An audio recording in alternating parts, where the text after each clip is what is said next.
Hello and welcome to another edition of Washington Spotlight. Our subject today, should wiretapping be legalized? Our guests for today are two prominent members of the Congress, Senator Wayne Morse of Oregon, an independent, and Congressman Kenneth Keating of New York State, a Republican. And they are both very familiar with this pressing problem of whether or not the tapping of private telephone conversations shall be legalized. You know, it's very easy to do with just these two little clips attached to the lead-in wire to your telephone to listen in on anyone's private conversation. We're going to ask each of our guests to speak first on what their views are on the legalization of wiretapping. Congressman Keating, will you tell us how you feel about this subject? Well, Mr. Childs, I agree with President Eisenhower and Attorney General Brownell that the time has come when we must pass some legislation in this field. The invasion of privacy is repugnant to all Americans, and properly so. But after all, in the case of searches and seizures, under proper regulations, we do permit it. It is necessary, it seems to me, in the case of crimes involving the national security, like treason, sabotage, espionage, and so on, to pass legislation in this field. Now, when it comes to the type of legislation which is to be adopted, rather naturally, I favor a bill of which I'm the author, which has already passed the subcommittee of the House Judiciary Committee, which requires going to a court to get a court order in order to intercept communications in these limited class of cases, and it also imposes serious criminal penalties in the case of illegal wiretapping, not in accordance with the rather confined terms of the bill. In other words, limited wiretapping. That's right. Thank you, Congressman Keating. And now, Senator Morse, what is your view about legalizing wiretapping? Well, in this short program, I'm going to base my opposition to any proposal to legalize wiretapping on the basis of language and statements of policy already contained in United States Supreme Court decisions. I want to make very clear some of the language is from dissenting opinions, some from majority opinions, although I think the first language which I shall use from a dissenting opinion would very likely be majority language if the similar case were before the Supreme Court today. Of course, in the famous Olmstead case in 1928, the Supreme Court, by a 5-4 decision, ruled that wiretapping did not violate the Fourth and Fifth Amendments, the fourth relating to searches and seizures, and the fifth, of course, to self-incrimination. But a great dissent was written. In fact, three great dissenting judges dissented in that case, Holmes and Stone and Brandeis. And the great Holmes said in this decision, and I read from page 470, "It also is desirable that the government should not itself foster and pay for other crimes when they are the means by which the evidence is to be obtained." And in my judgment, it's difficult for me to escape the fact that when government officials engage in wiretapping, they are engaging in a form of criminal conduct. And I don't think that we should impose it upon the American people, because it is a serious violation, in my judgment, of the precious right of privacy, the right to keep the American home the free man's castle. Well, now listen to Brandeis in his dissent in this famous Olmstead case. He said, "The evil incident to invasion of the privacy of the telephone is far greater than that involved in tampering with the mails. Whenever a telephone line is tapped, the privacy of the persons at both ends of the line is invaded, and all conversations between them upon any subject, and although proper, confidential, and privileged, may be overheard. Moreover, the tapping of one man's telephone line involves the tapping of the telephone of every other person whom he may call or who may call him. As a means of espionage, writs of assistance, and general warrants are but puny instruments of tyranny and oppression when compared with wiretapping." And if you permit, because I'll simply use it later in the program, let me read another sentence or two from that great dissent of Brandeis. He said, "The protection guaranteed by the amendments is much broader in scope. The makers of our Constitution undertook to secure conditions favorable to the pursuit of happiness. They recognized the significance of man's spiritual nature, of his feelings, and of his intellect. They knew that only part of the pain, pleasure, and satisfactions of life are found in material things. And I close this summary simply by saying, Mr. Childs and Congressman, that I cannot escape the fact that I care not what safeguards you seek to surround your bill with. The fact is that you are invading the privacy of the American home without the homeowner knowing of the invasion.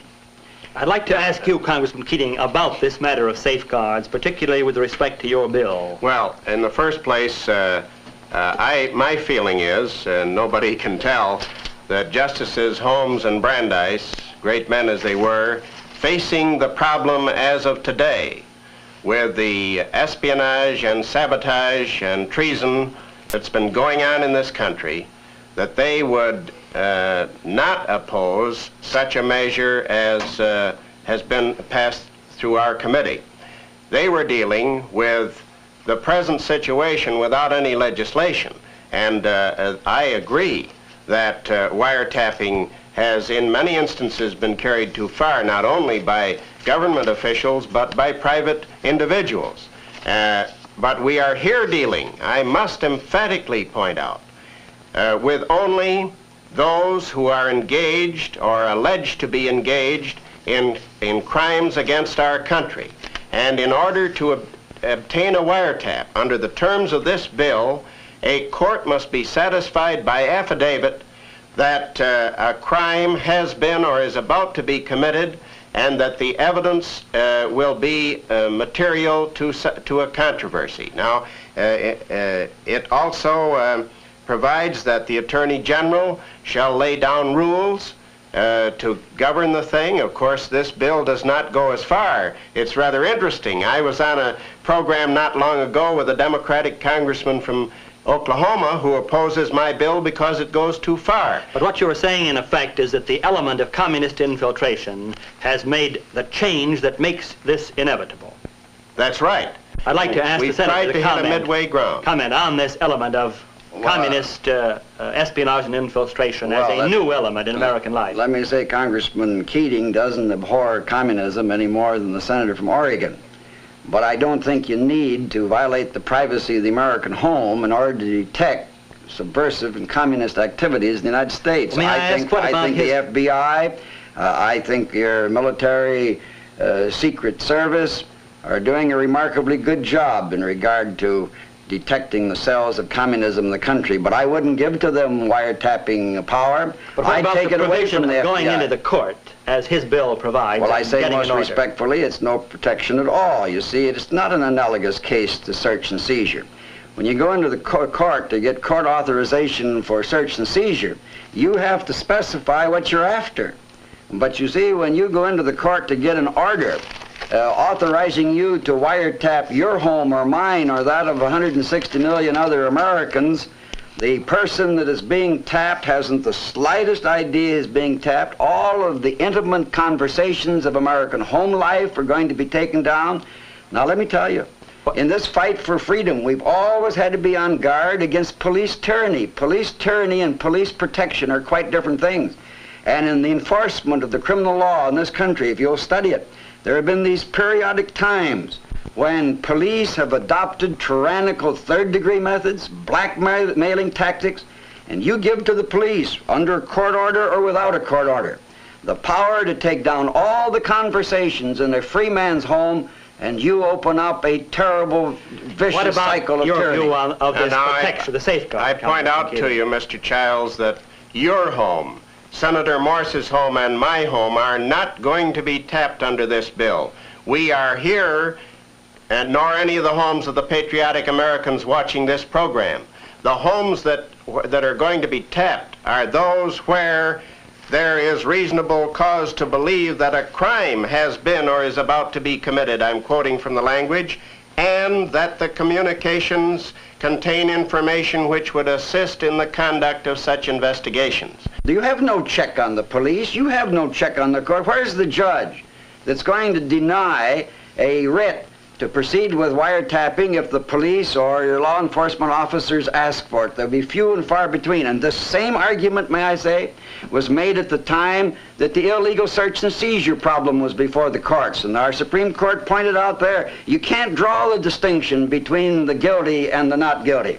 And also, don't forget Well, that you're when the doing a alien... search warrant, though, don't you? No, no, you don't. You don't know whether the person's guilty or not. You go in to see whether or not he is, but you go in for something isn't that the specific. same- For something specific that has to be mentioned in the search warrant, and you've got your notice. But here, this is all secretive. If in a court, if you can go to a court and get an order to enter a man's home and search for something, as you can in a much wider class of cases than this, then certainly it is not an undue invasion of privacy in a limited class of cases when you're after a traitor to get a court order for a tapping of his telephone line. I'm not concerned about that. Let me take the search and Gentlemen, seizure. sorry to have to break in here. Our time has all too quickly come to an end. Thank you, Congressman Keating, and you, Senator Morse, for this most interesting discussion of the grave problem of legalizing wiretapping.